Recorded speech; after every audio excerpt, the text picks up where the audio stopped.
the challenger, fighting out of the blue corner, wearing black trunks with red trim, hailing from Masbate City in the Philippines.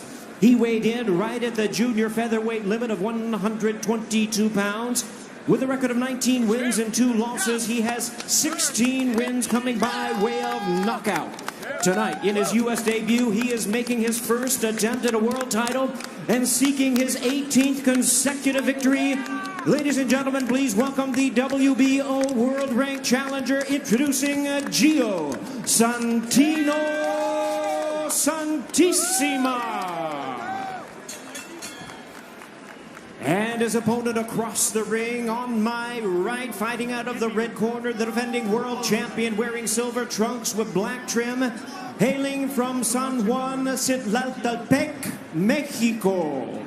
He weighed in the same as his opponent, 122 pounds. His outstanding record stands at 30 wins, 1 loss, 26 big wins coming by way of knockout. Tonight, making the 5th defense of his title, ladies and gentlemen, please welcome the hard-hitting, defending WBO Junior Featherweight Champion of the World, introducing Emanuel El Vaquero Navarrete. And our third man in the ring now to give instructions, introducing Russell Mora. First round.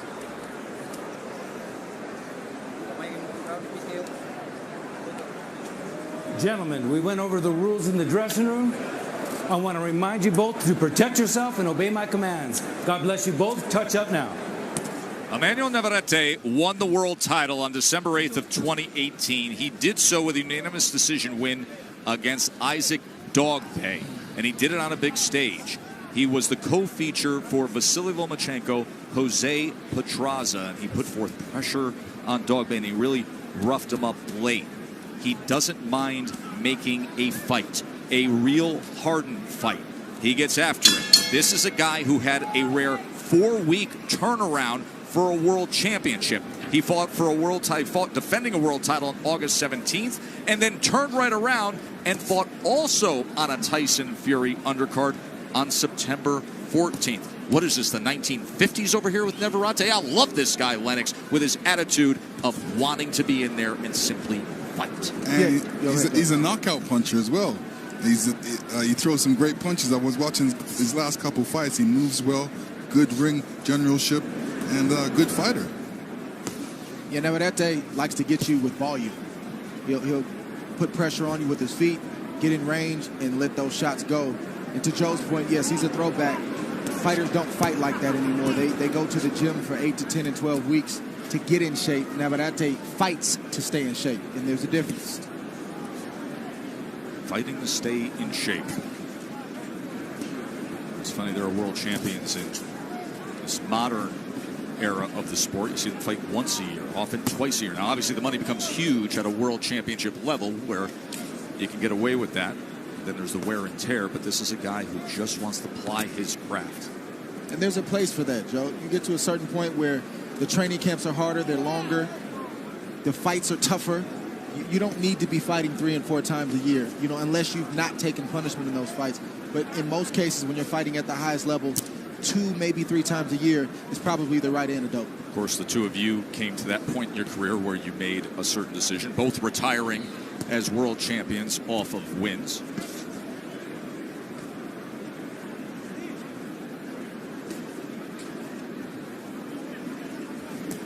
The rematch with Dogpay came in May of 2019, and he also roughed him up down the stretch of that fight to the point where he scored a TKO, did Navarrete, in the 12th round when he had the rematch against the man that he took the belt from. That was nice of him, giving him a rematch. Well, the outcome wasn't nice. No, the outcome was brutal for Dogpay. Of course, we have the ultimate rematch tonight with Wilder and Fury, the first rematch in heavyweight history between undefeated world champions. Santisima is also a guy who he rarely takes a step backwards. He doesn't mind fighting. He's a two-fisted fighter who likes to hit the body when given the opportunity. He's yet to find his range, so he hasn't thrown very many punches at this point. You know, he said he wants to knock out Navarrete. He's got to get to him first.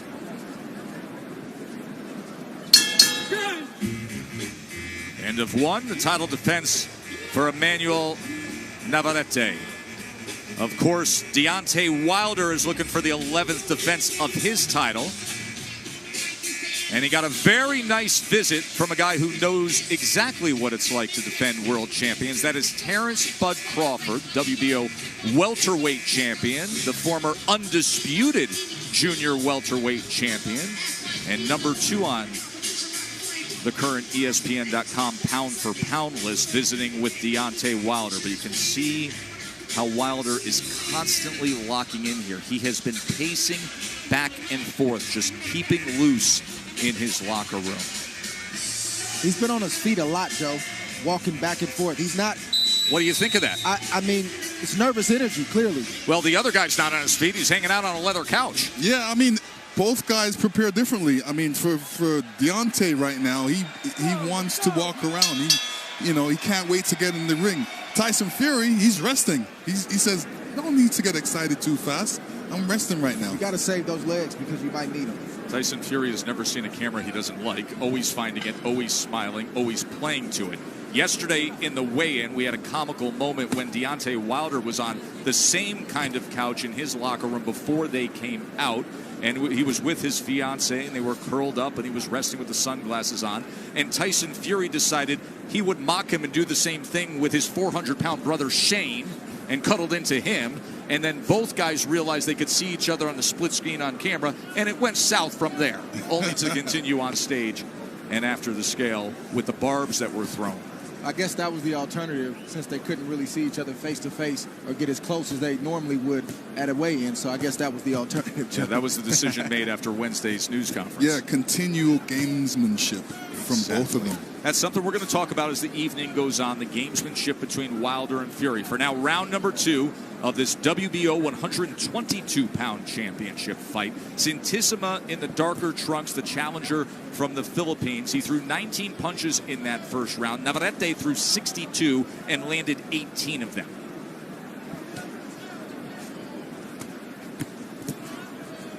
.29% connect percentage for Navarrete.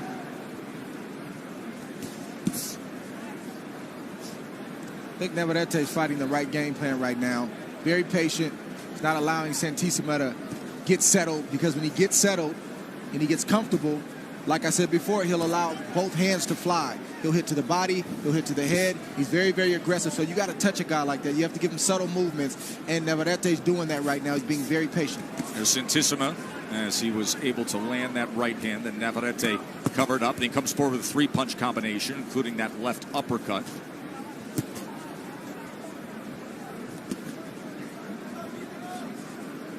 Classic move from Navarrete right there is to lean to the left, show the left uppercut, but really throw a right hand. And Navarrete doesn't have to really go looking for Santisimo. Santisimo is coming after him. He wants to get close. He wants to be able to throw punches and wants to be able to connect with those punches as well.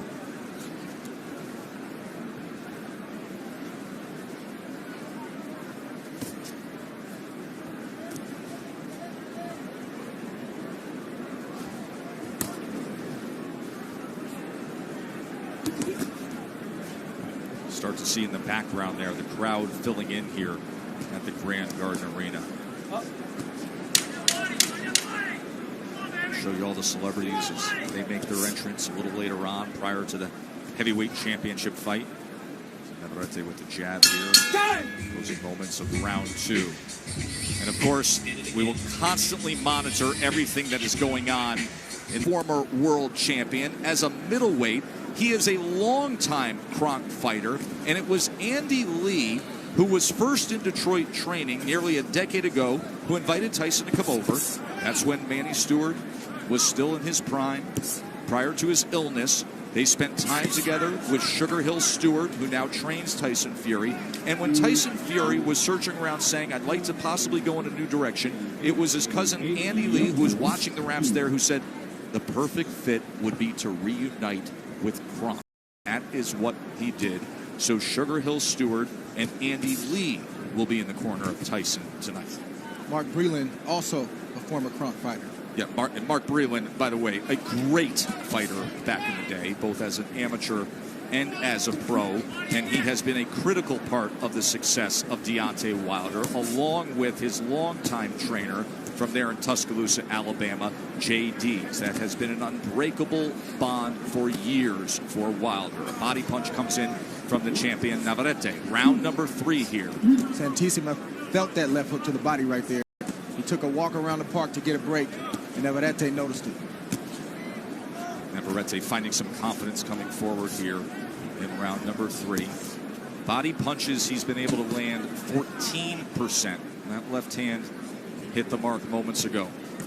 I like Navarrete right now. You know what he's doing. He's keeping the distance. He's being first. That means he's throwing the first punches. He's not waiting, and he's not in one standing position. He's moving around. He's being a little bit elusive. He's not being a standard target, and he's looking for his openings.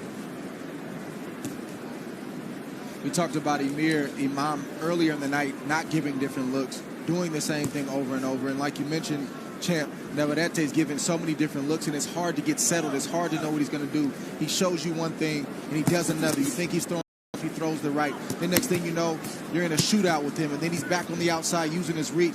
I love what he's doing. I don't think he gets enough credit for his nuance, for his skill, and for his boxing IQ. Yeah, and he's throwing these punches at distance. He's not going in real close to throw these uppercuts. He's throwing these uppercuts from far. And that's really a no-no in the boxing game when you're being taught, but it works for him, and he's perfected it. Yes, it is. Usually guys come back with a good right hand after a guy throws an uppercut, but it's not easy to hit Navarrete with a right hand.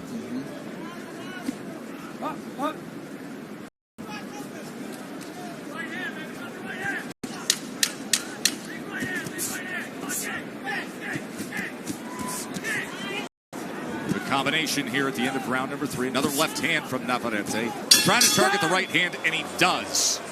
Special night here in Vegas, as we have been spending the week at the MGM Grand, and there it is where all the action is taking place, just behind that legendary casino hotel, Wilder Fury 2. By the way, they can now confirm that what is happening here tonight is breaking the record for a live gate of heavyweight boxing in the state of Nevada. They do not have the final tally yet, but they do know that they have now passed the mark of Lennox Lewis, of Vander. They have sold north of $17 million worth of tickets here at the MGM Grand Garden Arena. And there is the Hall of Fame promoter Bob Arum and Top Rank Boxing. Top Rank President Todd DeBuff making that announcement to ESPN not long ago. And give credit to both Top Rank and the PBC, as well as Fox and ESPN, of having great common sense leadership to saying, make this fight. And look at what the embrace response has been by the buying public. That is the live gate number tonight. It will be number 1 in the history of heavyweight boxing live gate in the state of Nevada. Of course, we will get those final numbers in the coming days, but it is going to be north of 17 million just inside the arena alone. That's great news. Although they broke our record. Although they broke my record, You happy about that? I'm happy. I'm happy. Lennox It Lewis, you shows are great connected. promotion and social media. Lennox, you are connected with history every which way, because your fight against Evander Holyfield that had the record for live gate, that was only the second heavyweight championship rematch in history after a draw. Now comes number 3 in the history of the division tonight. Let me tell you, records are there to be broken. So there you go. Well, you had some of the greatest, and we're happy to have you here ringside on our broadcast team. Former undisputed heavyweight champion, who will see the crowning of the guy who will be considered the heavyweight champion tonight, who will remain undefeated between Wilder and Fury.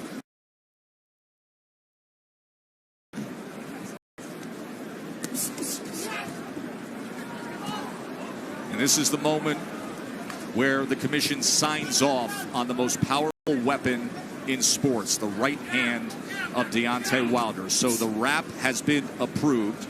Wilder is now ready to be gloved up. Nevada State Athletic Commission has signed off on the wrap on that right hand. Andy Lee, who was monitoring the wrapping of Wilder's right hand for Team Fury. Whoa. No objection, and look at Santisima as he comes forward here in round 4 against the world champion Navarrete, who is ready to respond. So it's like I said, now you're in a shootout all of a sudden. So you see Navarrete boxing and using his skill, and all of a sudden you're in a shootout. It's hard to get mentally settled when you're facing Navarrete. Stop. Okay? It's kind of like a half punch, half push, as he was coming forward that time, and it gets Navarrete's attention at least. What you see is one guy in Santisima who does one thing well. If he's in place and he has you right there, he throws good shots with both hands. And then you see Navarrete, who does multiple things good. I'm going to take the guy who has more tricks up his sleeve and more tools in the toolbox. Santisima willing to dip and go to the body, but what does he do? He eats more return fire from Navarrete. And Navarrete is showing these nuances in his skill because he stays busy, Joe. He's an active fighter, so you have no choice but to get better when you're active. Threw over 85 punches in this round alone, did the champion Navarrete. Our first world championship fight tonight. Joe Tessitore, Andre Ward, Lennox Lewis with you ringside. We will take it all the way through the evening to Wilder and Fury. Max Kellerman and Brian Kenny up top with Sean Porter and Tim Bradley. The former welterweight champions, Bernardo Asuno, our ringside reporter, and thrilled to have Kate Abdo and Mark Kriegel providing commentary. And our unofficial scorer ringside is Larry Hazard Sr., who has this 39-37 in favor of the champion Navarrete.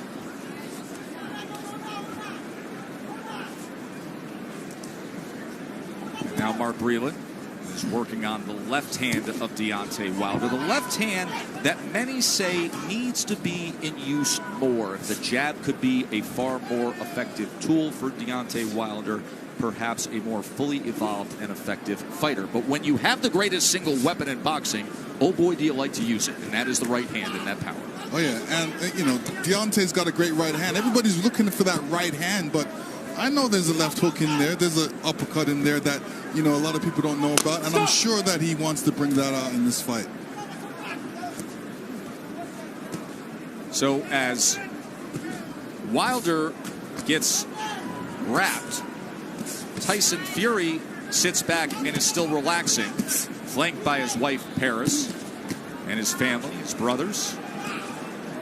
Hands free, let him go. Watching along, see if Emanuel Navarrete can come up with another title defense here. Santisima did have his moments in the last round, but it's been the constant work rate of Navarrete that has been controlling the action as he lunges ahead with a series of right hands. Turns southpaw for a moment. That is not a knockdown there. But look at the work rate tallied by CompuBox. Navarrete has thrown 375 punches, and now he's landed 120. Opened up that time, and filling the spot was a left hook from the Filipino Santisima, and it doesn't even stop Navarrete at all. He just keeps punching. Wide-ranging right hand, and now Navarrete is on the attack here in round number 5. He is backing up Santisima. Navarrete clubbing, touching him time and again. Left uppercut, right uppercut, body shot comes in. Look for that left hook to the body. Santisima has taken the headshots pretty well, but the shot he hasn't taken well is the left hook to the liver from Navarrete. This is great work rate here of the volume punching attack and the aggression of Emanuel Navarrete. He is a fan-friendly fighter, and now wrapping up is Santisima. Santisima is a little bit tired. He needs to really, you know, weather the storm and then come back with a combination of his own. This has been a dominating 5th round from Emanuel Navarrete.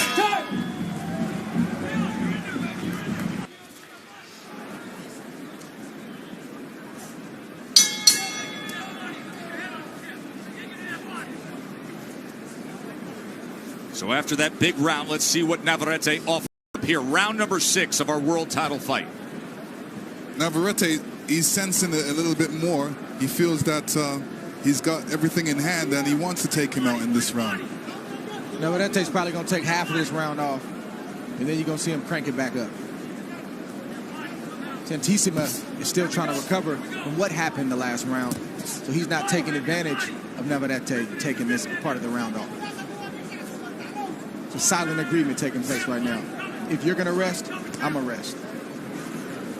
In the corner, they are quite concerned about how Gio Santisima is feeling right now. So they really have an eye on him. Make sure that Navarrete does not hurt him here. In that fifth round, Navarrete landed 47 punches. Santisima threw just 34 punches. That was utter domination in that fifth round by the champ. I think if Navarrete gets it done inside the distance, it's going to be from the left hook to the body. I think it's going to be by a whole bunch of combinations at once. You know, he's shown that he can throw a lot of different varieties of punches, and this is what he's done, and they're getting through.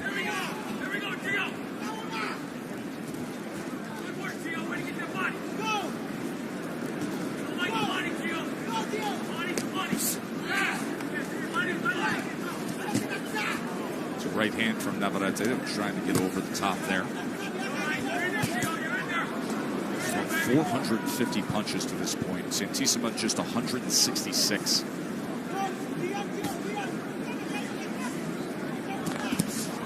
Comes to the inside. Santisima tried to time something, and now Santisima goes to the body, and there's a left hook upstairs from Navarrete.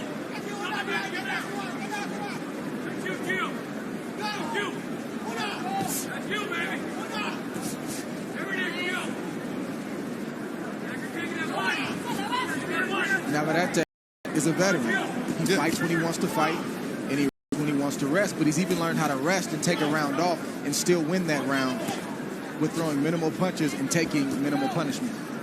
Just like he's doing in this round, doing the same thing. He was definitely winded the last round. And it is all starting with the left hand, with the jab.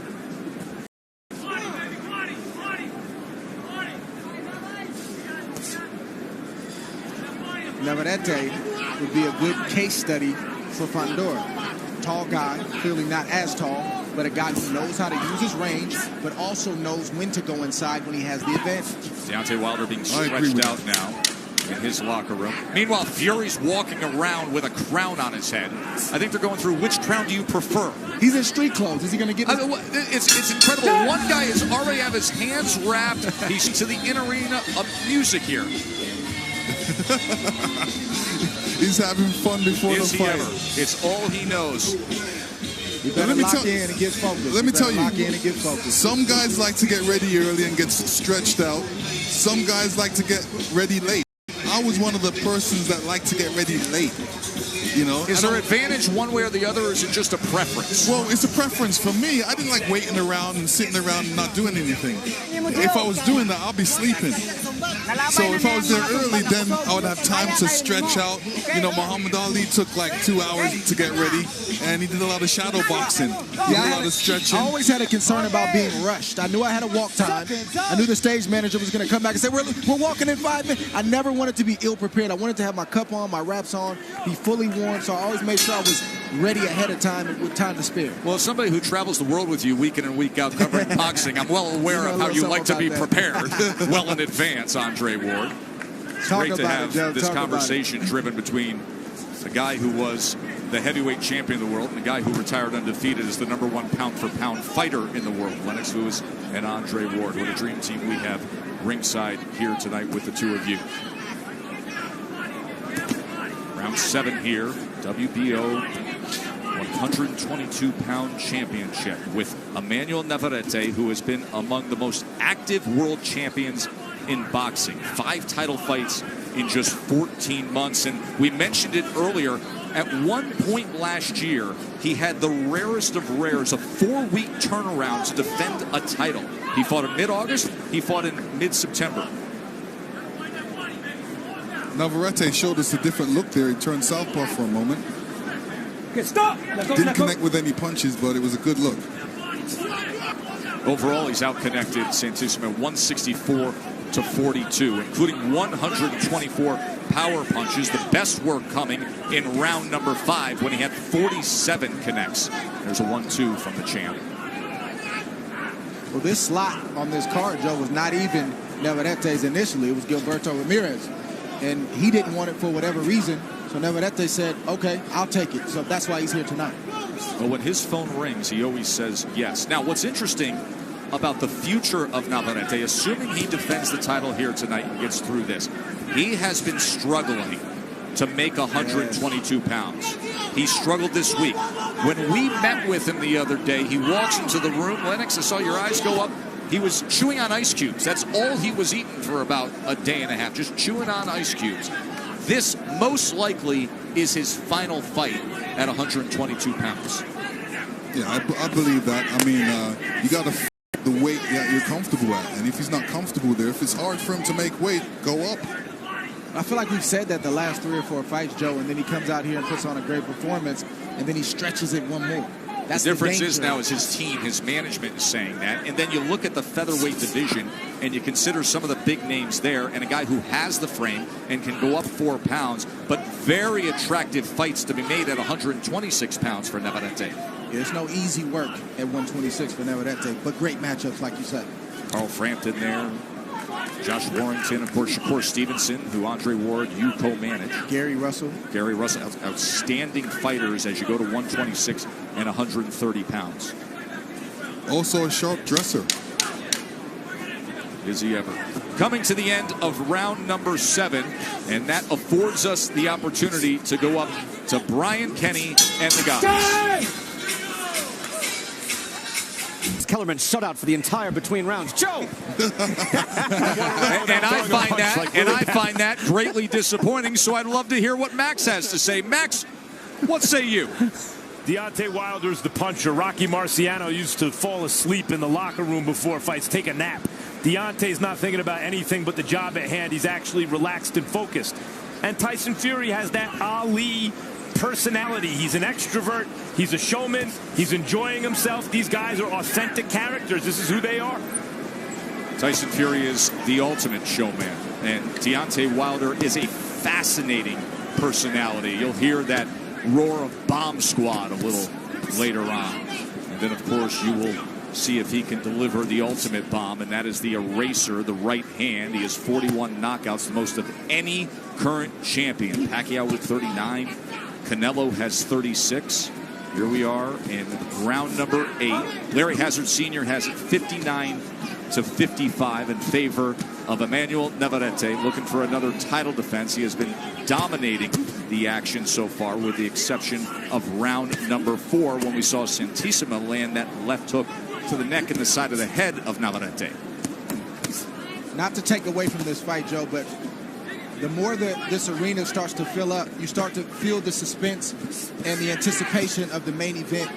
It's tangible. You feel it in the air. That we have a big mega fight on our hands tonight.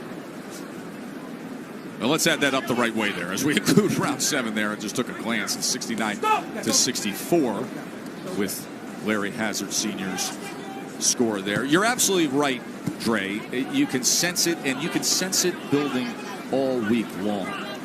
And we will still have the heavyweight title eliminator, and then there's going to be a very special ceremony tonight prior to the main event to celebrate the great legacy of all-time legendary heavyweight champions who are joining us here live ringside. Of course, we have one as our broadcast partner, Lennox Lewis and Andre Ward ringside with us here.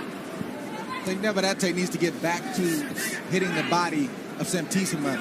That's when he's had his best success, or at least visibly. He's hurt Santisima with headshots, but the left hooks to the body are that's what's jumped out at me the most, and I think he needs to get back there to try to get this stoppage win tonight. Well, he also has to watch out for Santisima. Yeah. Left hook, especially when he comes in close, because that's the first punch he's throwing.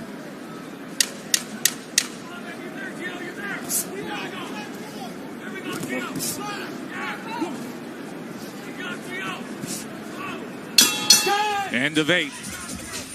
Navarrete remains in. Get serious. Yeah. All the joking is done. That's that switch I told you about earlier. The great ones know how to turn it on and turn it off. Well, I used to not allow a camera in my dressing room. I didn't want people to know what I was up to. Here's what I find fascinating, speaking of not allowing cameras. Tyson Fury is very media friendly. He loves giving interviews. He loves giving access, with the exception of during this camp, he did not allow access for his sparring. Nobody has any film footage or video footage or any reports on what was happening in sparring with Tyson Fury. Yeah, I understand it. I respect it. And I don't think sparring should be showed for the whole world. I think that's a private moment where there's days where you may have a bad day. You may get exposed a little bit by a sparring partner. There may be a day, most days should be in your favor, but that's not really for the public's eye. You want to keep people guessing. There's been rumors coming out of, I don't want to say out of Camp Fury, but just swirling about the cut and maybe not training properly because of the cut and having to, let sparring partners only hit the body. He's keeping Deontay Wilder guessing. What you don't know, you have to wonder about. So I think it's a great strategy, and I think it's a good thing for Team Fury. I mean, you got to be able to turn it on and turn it off. And then if you're in there sparring, obviously you're working on certain stuff that you don't want to make the other team aware of. So I understand that completely. Nothing wrong with what Tyson Fury did for this training camp. I said Navarrete was taking a round off maybe 2 or 3 rounds ago, but I think he's taken off the last 2 or 3 rounds. I think he needs to get back to what was working, the jab, the combinations to the head with the hard shots to the body. Because Santisima has basically conceded to do whatever it is that Navarrete wants to do. Navarrete, and you haven't noticed, but has turned to southpaw a couple times and threw a right jab and been successful with it.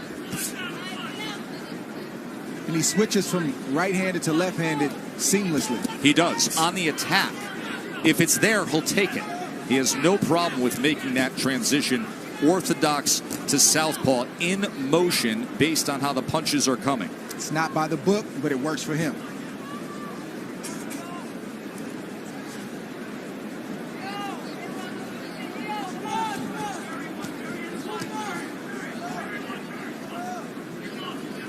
Santisima's, he's receiving these shots, he's blocking them, but he's not answering. He's not coming back with his own shots, which he should.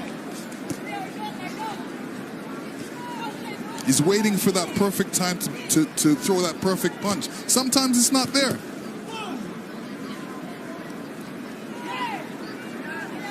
Yeah, if Santisima's going to have a shot, he's got to let his hands go.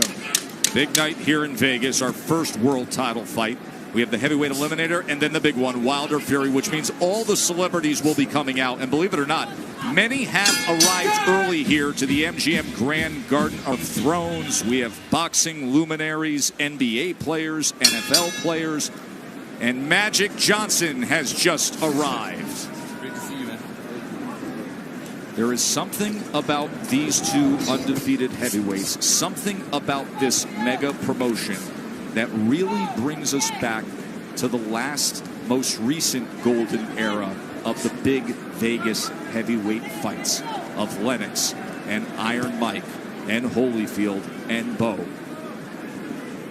There is Wilder now, continuing to stretch out, eyes closed. He has been so focused since the moment he made his walk-in, worked his way through the crowd, got to the locker room, was wrapped up early, and he has continued on for the better part of the last 15 to 20 minutes with his stretching routine.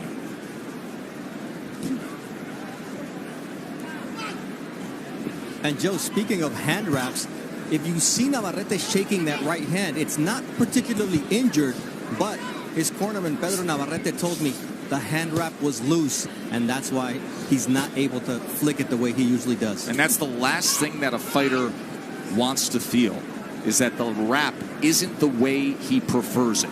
Yeah, I've never heard of a wrap being too loose. I've certainly heard of a wrap being too tight. Yes. This is the first for me. Yeah, I mean, if the wrap's too tight, then as the fight goes on, it loosens up. And if a wrap's too loose, I guess as the fight goes on, it loosens up. What does that do in terms of just your overall feel, your overall comfort as a fighter when you say to yourself, this isn't the way it's supposed to be. Something's off with the way this wrap is. And now you see him going southpaw. So the right hand is now his lead jab hand. As he turns southpaw, goes back to orthodox, of course, and gets a combination. But he has been switching stances a bit here. Yeah, and now a combination on the inside. You can see the tape is actually loose on Santisima. Some good work here in round number 10 by Navarrete. He needs to finish to the body. Headshots are good, but he needs to finish downstairs with that left hook to the body, just like that. Look at this attack by Navarrete. And every so often, Santisima is trying to place a punch between punches, but it has been a tidal wave of offense here in round number 10 all of a sudden from Navarrete. And I say that because Santisima can take a good headshot. Sometimes guys can take it to the head all night long, but sometimes they can't take it to the body. The only shot that Santisima reacts from is the left hook to the liver. You're right, and it's affected him. It's affected him in the way that he's, he wants to hold right now because he he's covers tired. up every time. Yeah. That was a desperate right hand from Santisima right there. That was a big 10th round from Navarrete. Through 90-plus punches. He doesn't really want anybody to know. And the report that was given to Bernardo as soon is that it's an issue with the wrap, but perhaps they're not giving it fully here, and perhaps there is an injury, but clearly affected. Yeah, I mean, to your point last round, how does it feel? It's a nuisance. It's annoying. You want everything to be right when you're in a boxing ring, so to feel a wrap loose, and again, I've never heard of this. I normally hear about a wrap being too tight, but either way, it's something that's not right. It's annoying, but if there's no pain there, Navarrete has to buckle down and close the show and not worry about the right hand.